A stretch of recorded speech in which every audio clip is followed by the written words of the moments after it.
30 seconds.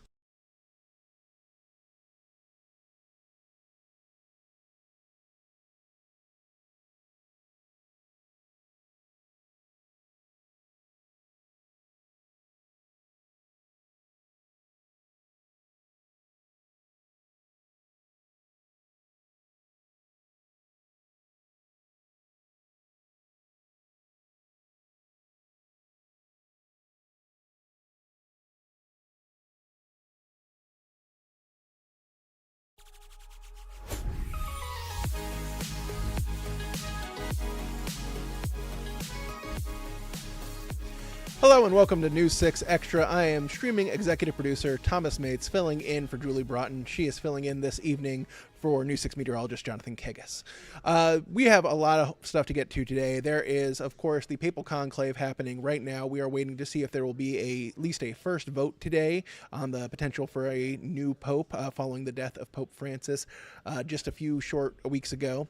We'll also be taking a look at efforts to improve sidewalk safety around two schools in Daytona Beach. Those sidewalks are very narrow, and now the city is looking at expanding them.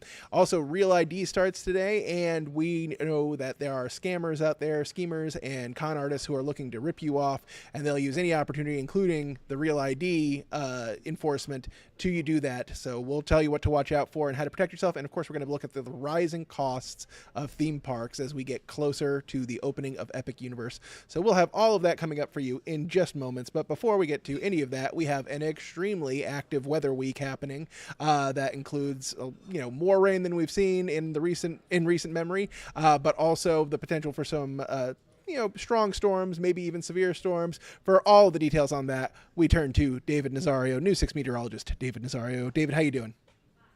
Good. We're definitely back, Thomas. How are you doing?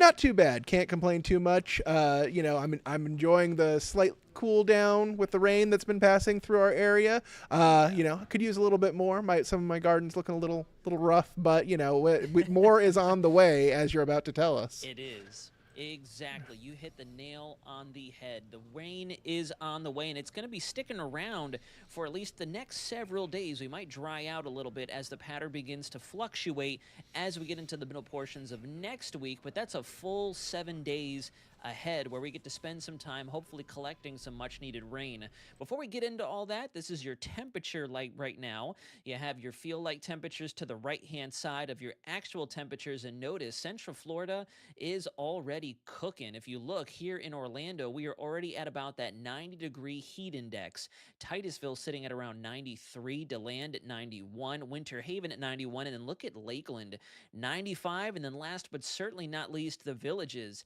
97 degrees is what it feels like out there today. So despite the rain and the storms building in, this is going to be a contribution to that. The heat out there is what's going to help to fire up the sea breeze. Now, moving us over to the radar. Very uneventful picture right now. You can see towards the top left-hand corner of your screen there, we've got a little bit of showers moving through the Tallahassee area in association with another storm system that I'll be discussing here momentarily. And actually, if you look up there, just to the west of Gainesville and Ocala, brand spanking new, it does look like that west coast sea breeze is beginning to form up. It's going to be another maybe hour or so before we begin to see the east coast start to begin as those winds begin to head towards the middle portions of the state. And when you take a look at the satellite does a phenomenal job of showing you just how volatile the air actually is. Give it a second. I promise it's there. There you have it. Look at those little lines, those very thin, wispy white lines forming all across the peninsula. That shows we already have that unstable lift occurring across Central Florida, so we're priming the environment. We're getting things all ready to rock and roll for this afternoon.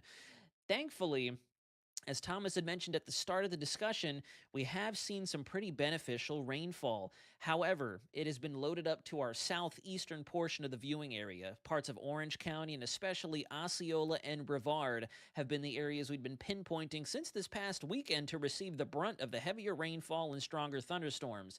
That threat is going to start to migrate inland. If you take a look at the precipitation chances for today, you can see actually further towards the north and right down the center of Central Florida is where we're expecting that sea breeze collision and our strongest thunderstorms to form up. Same thing with tomorrow, and I do anticipate these rain chances are going to go up, especially if you live anywhere from Daytona, Palm Coast, all the way down to Kissimmee, Point Siena.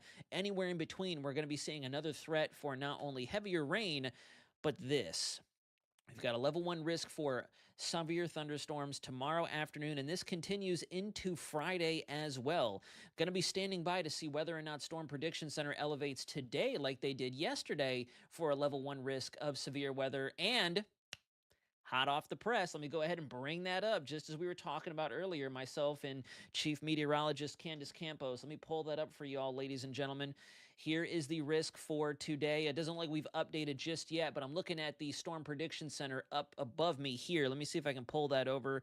Thomas, if you can hear me, I apologize for adding a little bit of time. I just want to show the viewers something that just popped. It's all see good. If I can get my screen display over real quick. Pull this down. All right, I'm going to give our link system a chance to update, but essentially just to break it all down to you, just as I showed you on the graphic a moment ago, and I'll telestrate it for you all so you can get a better feel for it. This quadrant of Central Florida is now also highlighted for the risk of severe weather. So if you want to use your imagination for the time being until the graphic updates, this is now an area under the gun for severe weather today. So we now have 3 consecutive days. This could possibly bleed over into the weekend as well. Let's get you over to the dynamics on all that, as a matter of fact. This is going to be our clouds and rain model, courtesy of our in-house model. And you can see right around 1 o'clock, all I did was move the timestamp 1 hour from now to about 1. That's when we're expecting those thunderstorms to begin to fire. I showed you the visible satellite moments ago. The air and atmosphere is ready to go. We're just waiting for what's called the cap to break. And then by 2, 3 o'clock, that's when our thunderstorms are really going to begin to ignite. We haven't quite seen the collision, though. If you look towards the left of the Florida Peninsula and the right side, West Coast and East Coast, notice that the storms begin to close in on one another, and then finally between the hours of 5 to 7 p.m., just like Storm Prediction Center has highlighted for us, from Palm Coast down to Kissimmee, Point Siena, just like we discussed, that's where our strongest threat for severe weather is going to exist. We'll fast forward through the overnight hours rapidly to show you what Thursday looks like. Same song and dance. Severe thunderstorms loaded up towards the east and northeast quadrant, possibly of Central Florida. And then the model loop will close down just in time to see a little bit of the action firing up for your Friday. Then down the road, we're going to be watching this guy as it gets going over the Central Plains and then begins to dive south across the upper Gulf coastline. If you notice there, we have a very weirdly oriented trough in the upper levels, and then we get a bit of an upper-low surface feature developing over the Dixie Alley area. But the key takeaway for us here in Central Florida is, as you can see with that yellow shading there and the arrow spreading apart, we're going to be under the favorable sector of this storm system to produce more widespread rainfall, the potential for thunderstorms, and of course, we can't rule out the possibility that some of those will in fact be severe thunderstorm warned. Now, before we get ready to wrap up, I'm going to open up the severe window one more time, see if that graphic has updated. There it is. There you have it, folks. So that is our newly designated severe weather risk for the day today. Let me clear my illustration out so you guys can get a better feel for it. You can see from all the way up as far north as Jacksonville, St. Augustine, through our eastern viewing counties down to Osceola, the eastern fringe of Polk. We all have that risk for an isolated severe thunderstorm or two. The marginal risk does mean the threat is there. It doesn't quite necessarily mean everyone's going to get a bad thunderstorm, but there is that potential for 1 or 2 within 25 miles of where you live. And with that being said, as we go over the next 7 days, it is going to be wet. It is going to be a little intense out there, but we're going to be rocking with you every step of the way here in the News 6 Weather Center. Hey there, sorry about that. You caught me a little off guard. I was expecting the 7-day. That's usually my cue. Sorry, I'll go ahead and pop that up as we get ready to outro. I just figured I'd go ahead and end with that because I know I took up a little bit of extra time as opposed to what we'd spoken about. Understandable. It's live TV, David. We gotta go with the breaking news, right? We do, exactly. And that is breaking because that means now we have 3 back-to-back days. We're probably going to jump off camera here and discuss what the possibilities of another alert day for today look like before we wrap up this early afternoon. Why don't you pop up that 7-day for the people real quick just before we wrap up here, just so we can take a look at it, if you don't mind, please. Yeah, there you go. Sorry, I hadn't switched the overlay yet. No, it's okay. All right, so yeah. So like you said, we're watching that rain. We need it, but certainly with the potential for severe weather, it's something we'll all be keeping an eye on in the coming days. But I know that you and the rest of the weather team will be keeping close watch on that and keep us all informed. And of course, if anything major happens, we'll be live on News 6 Plus on broadcast anywhere people need to be. David, thank you so much for your time. Yes. I appreciate it, and we'll talk to you soon. Have a good one. Yes, sir. You as well. Thank you. All right, we are now going to take a look at a story that is developing out of Polk County today. Just within the last hour, FWC held a news conference on a deadly alligator attack. This happened at Lake Kissimmee yesterday while a couple were canoeing. Here's what FWC had to say about exactly what happened and what ended up being a tragic incident that resulted in the death of a 61-year-old woman. So yesterday on May 6th, FWC and the Polk County Sheriff's Office responded to the report of an alligator incident at the mouth of Tiger Creek on Lake Kissimmee. A husband and wife were canoeing in a 14-foot canoe in approximately 2.5 feet of water. Their canoe passed over a large alligator. The alligator thrashed and tipped the canoe over, and both individuals ended up in the water. The female victim, Cynthia Diekma, age 61, of Davenport, was sitting in the bow of the canoe at the time of the incident. She ended up on top of the alligator in the water and was bitten. Her husband attempted to intervene, but was unsuccessful. The nuisance alligators responded to the scene last night and recovered an 11-foot 4-inch alligator, matching the length description of the alligator involved in the incident. We still have trappers on scene today, and they just recovered a second alligator, approximately 10 to 11 foot in length. This investigation is still ongoing and will release further information regarding the specifics of the investigation as it becomes available.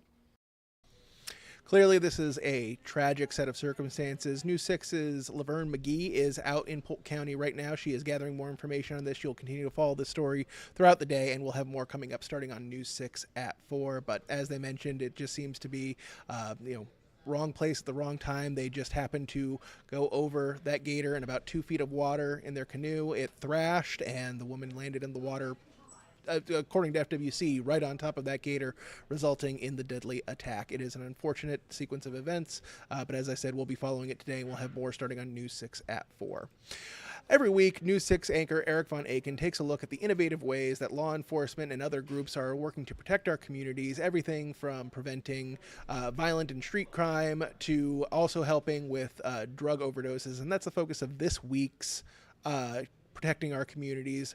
Eric is looking at a new piece of equipment that could help to distribute Narcan out to the community quickly and easily.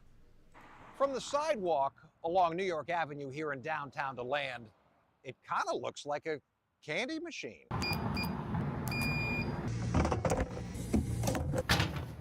But what comes out of this machine can make the difference between life and death.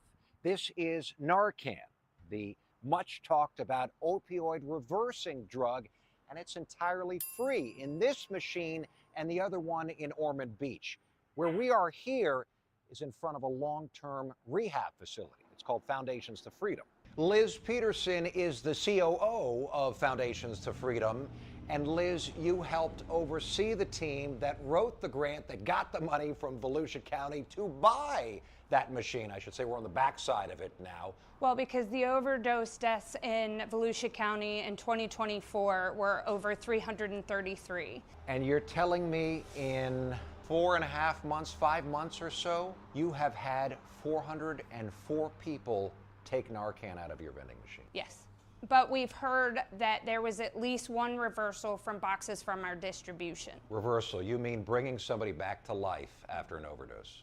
And potentially 404 lives that could be saved. Stats show access to Narcan gets results. Earlier this year, Central Florida's Project Opioid, that's the nonprofit aiming to solve the opioid crisis, said deaths from overdoses dropped by 7.3% across our area over the last year. A historic drop, they called it, in large part because of widespread distribution of Narcan. The machines are powered and refrigerated 24 hours a day. There's no trick to using them. Just type in a number, and then the Narcan falls. You can even pick up gloves and a mask, and every single box of Narcan has a QR code on it to show you how to use this and how to get help.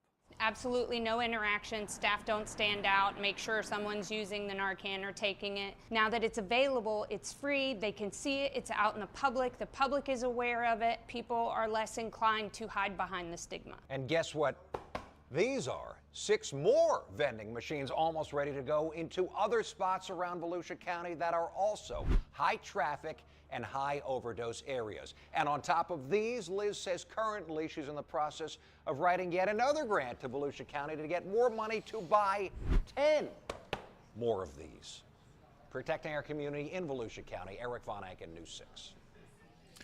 Right now, the papal conclave is underway at the Vatican. Cardinals from around the world have gathered to vote on who will be the next pontiff to serve as the leader of the Catholic faith. If we take a live look right now from Vatican, that is the smokestack, or the chimney rather, where the smoke will come out of following a vote. If it is black smoke, they have not reached a candidate. If it is white smoke, then the new pope has been elected. CBS News is following the conclave and shows us the ceremony already underway. The cardinals entered the Sistine Chapel and took an oath of secrecy as they began the process of choosing Pope Francis's successor.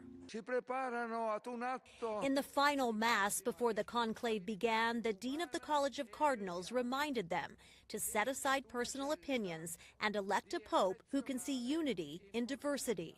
With Pope Francis being a more progressive pope, I think everyone's really on the cusp and anxious to see who they're going to pick next. The so-called princes of the church have surrendered their phones and cut off communications with the outside world. They will keep casting ballots until they reach a 2/3 consensus. The 133 cardinals come from 70 countries, 10 of them from the U.S., and the vast majority chosen by Pope Francis himself. They don't know each other very well. Pope Francis called them together very infrequently, only really once in 2014 for open discussion. A new CBS News poll of U.S. Catholics shows more than a third hope the new pontiff will be more conservative than Pope Francis, while 21% want someone more progressive. I would love as a Catholic to see more female in intervention in all parts of the service. The church does not need to fit the age. That's why it's 2,000 years old. Crowds are watching for smoke signals from the temporary chimney on the roof of the Sistine Chapel. Black means no decision. White smoke means a new pope and a new path for the world's 1.4 billion Catholics. Tina Kraus, CBS News, the Vatican. And we will be watching that smokestack along with most everyone else around the world as the conclave continues and as those votes progress. We'll be waiting to see what kind of smoke is coming out of that. We don't know exactly when that will happen today, but we'll be keeping an eye on it. And as soon as there is any update, we'll bring it to you right here on News 6 Plus, on air, and on clickorlando.com. With that, we're going to take a quick break, but when we come back, we're going to be taking a look at efforts to improve sidewalk safety in Daytona Beach around schools. We're going to be taking a look at how you can protect yourself from con artists who are looking to capitalize on the new Real ID enforcement that's started just today.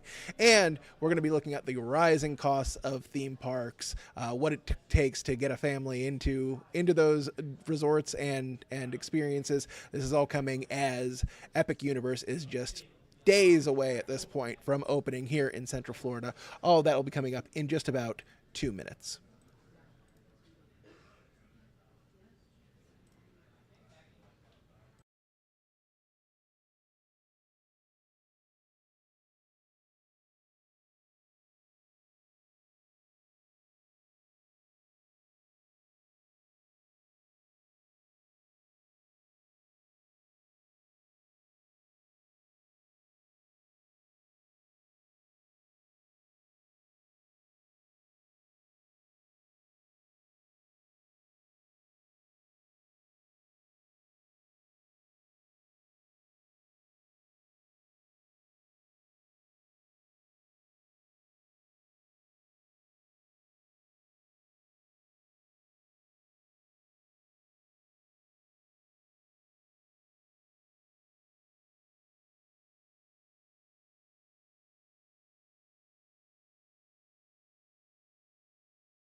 Welcome back to News 6 Extra. The time now is 12:50 on your Wednesday.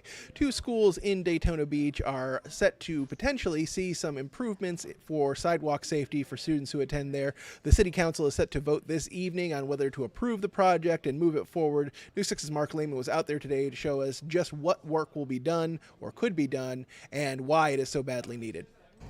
Public Works here in Daytona Beach has been pushing for these improvements. We've been hearing the same from parents. They say the sidewalks near these schools are simply too narrow for the amount of students. We measured out this one near Campbell Middle School, and it comes out to just over 4 feet. Now, if this plan goes through, the sidewalk would be expanded to as much as 8 feet in some spots. When it comes to the streets surrounding Campbell Middle School, parents say it can be a dangerous situation. The kids are in the road. They're in the roads, they're walking, they're riding in the roads. Sarah Wilson's daughter is in 6th grade, and she says she witnessed a close call just the other day. So down here, a kid was walking and almost got hit by a car when he was trying to cross? Yes, and there was like 3 other kids trying to cross too. I mean, that's pretty scary, right? Yes. With safety in mind, the city of Daytona Beach is now considering a big overhaul of the sidewalks near Campbell and Turry T. Small Elementary. The $1.8 million project would be paid through federal grant funding. Us expanding them, making them bigger, making even more around, I believe the students would use them, and I think that would help a lot of the safety around here. The proposed improvements include widening sidewalks to 5, 6, and even 8 feet. To allow for that, lane widths would be reduced on South, Keach, and Cedar Streets. 2 raised crosswalks would also be added near the schools. Wilson says the changes are a much-needed step in keeping students safe. The sidewalks, I feel like if there was more room for them to walk and be children, that would be wonderful. Now, at this point, a timetable for construction hasn't been released. If the project is approved by city commissioners, the vast majority would be funded by that $1.8 million federal grant, and the city would be responsible for $25,000. In Daytona Beach, Mark Lehman, News 6. Of course, we'll be following that story this evening, and we'll let you know how they vote. Today, Real ID enforcement is just beginning across the country. That affects a lot of people, especially if they're traveling. You have to, if you do not have your Real ID or a valid passport, you could have to deal with some extra security protocols at the airport. But this new enforcement, these new rules that are finally going into effect years after they were voted into law by Congress and signed by the president, this is opening an opportunity for scammers, con artists to reach out to you, pretending to be someone from the government, asking about your Real ID. Of course, the goal is just to get your personal information. News 6's Angie Casada shows you what to watch out for. Time is up. Starting today, no Real ID means longer wait times and possibly no flight. If you're planning to travel May 7th and beyond, you need to have a Real ID compliant identification or another acceptable form of ID. The most common is U.S. passport to be able to travel without any kind of delays or anything at the security checkpoint. Scam expert John Clay with Trend Micro warns as millions rush to comply, scammers are rushing in. Now you have a self-imposed deadline that the U.S. government put on this. And so a lot of people are being told, you've got to get this done. So scammers send you a text message, an email message. They may even call you saying they're from the DMV. From your driver's license to your passport and everything you can imagine, the scammers are targeting it all. And the problem is if you fall for it and you click, all that information goes to the scammers, and then they can do with it whatever they want, whether it's to scam you directly immediately, or they may sell that information to other scammers in the underground markets that can then scam you in the future. And with the deadline here, long lines are expected at DMVs nationwide as travelers scramble to get compliant safely. In Orlando, Angie Casada, News 6. We are just days away from the latest theme park in Central Florida that it will be opening up, Epic Universe. It is coming up fast. It is a massive park, but with it is bringing lots of costs, and we're seeing prices rise at theme parks all across our area. It's getting very expensive for even Floridians who tend to get some discounts to attend those parks. News 6 anchor Justin Warmoth took a look at those rising costs and what it means for your checkbook. Orlando's theme parks, the promised land of churros, fireworks, and fantasy. A place where families flock wallets wide open, chasing magic that has a steep price tag. One of the biggest things when it comes to going to the theme parks, it just costs an arm and a leg. Oh, yeah, extremely expensive. Do you think you think it's too expensive? Like, I think for some people it may be too expensive. It gets a little ridiculous. Let's talk numbers. A single day, single park ticket to Magic Kingdom is anywhere from $139 to $199 depending on the day. Epic Universe, right in that same ballpark. A one-day ticket also between $139 to $199. It's just hard though because it's crowded a lot and I'm not one that wants to spend money to wait in lines all day. That's where Lightning Lane multi-passes and express passes come in, maximizing someone's trip at an additional cost, of course. Up to $40 at Magic Kingdom, even more at Epic Universe. And then there's parking, souvenirs, and food, like this $20 crepe at Epic Universe. We bought 2 drinks yesterday, they were $70. I think that's a little excessive. When I see the prices of just a meal alone at Disney, I'm like, we're gonna eat outside the park. Families are saving up for this, sometimes for years. Richard Lewin is a professor of international business at Rollins College. I wanted to know if the annual price hikes at the parks are sustainable and whether they could eventually impact attendance numbers. If you go up the economic hierarchy, you've got a lesser number of people who can spend that higher money. I think numbers are important, but I think that the driver is what's the yield, what's the spend that we can get. Back to those price hikes. An average one-day ticket to Disney back in 2014, less than $100. A decade later, that's up to $154. And word is prices will jump again this year. Universal, meantime, historically more affordable than Disney, has followed suit with hikes of its own. But with the addition of Epic Universe, prices are now on par with its crosstown foe. So the offering has to be incredible when they get there. That's, of course, a given. But also, if you want to expand the numbers consistently, that financial accessibility becomes a factor. In Orlando, Justin Wormuth, News 6. Now you can find all of our coverage of the opening of Epic Universe and all of our theme parks at clickorlando.com/theme parks. That includes a brand new story just today as Disney announced that it is planning to open a park in Abu Dhabi. We have all the details that are available. And of course, Justin's story, you can see it right there in the upper left-hand corner. You can find that again at clickorlando.com/theme parks, and of course we'll have more coverage as we get closer and closer to the opening of Epic Universe. That'll do it for today here on News 6 Extra. We'll be back for News 6 at 4. Julie Broughton will be in with your forecast, and of course we'll have all of the day's headlines, including the follow-up on the deadly alligator attack in Polk County. News 6 Laverne McGee is working on that right now, and of course you can find all of our coverage anytime at clickorlando.com. Thank you so much for your time today, and have a pleasant day.